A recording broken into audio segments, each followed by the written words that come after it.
Hey guys, we're in Genesis chapter 24 today. So we're starting a new chapter with our mini messages. And this is a really cool chapter because you get to see Isaac and Rebekah and how they met in very interesting fashion.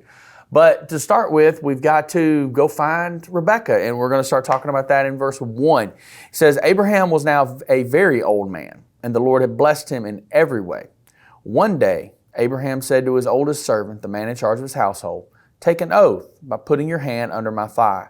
Swear by the Lord, the God of heaven and earth, that you will not allow my son to marry one of these local Canaanite women. Go instead to my homeland, to my relatives, and find a wife for my son Isaac."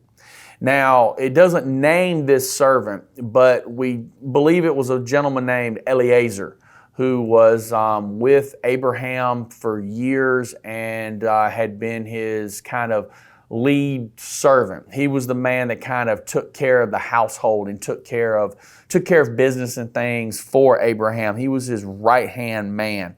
So he makes him make an oath that he would not allow him or Isaac to marry one of the Canaanite women. Now, this is really, really important to Abraham, as you can tell. He did not want Isaac to be corrupted by these pagan people. He didn't want to blend together the worship of God and the worship of these Canaanite false gods, these deities. They would have been polytheistic. And that was one of the major problems when you go through the entirety of the Old Testament, is the people that lived around and among the Israelites pulled them away from God. They found themselves caught constantly in this trap of worshiping these false gods. And it was their absolute own fault. God told them, Joshua instructed them after the promised land was conquered at the end of the book of Joshua to finish the job and drive the rest of these people out, and they didn't. So even going back into the book of Genesis, Abraham understood the danger of this. He knew Isaac was the son of promise that this great nation would grow through, and that the land would be taken over by.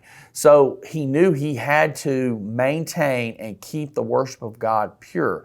So he didn't want him to marry one of these local Canaanite women. He wanted him to go back to his homeland, to his relatives, and find a wife for his son Isaac there.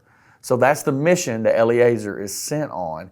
And an interesting mission it is when you see how it all unfolds. And we'll talk about that tomorrow. You guys have a great day.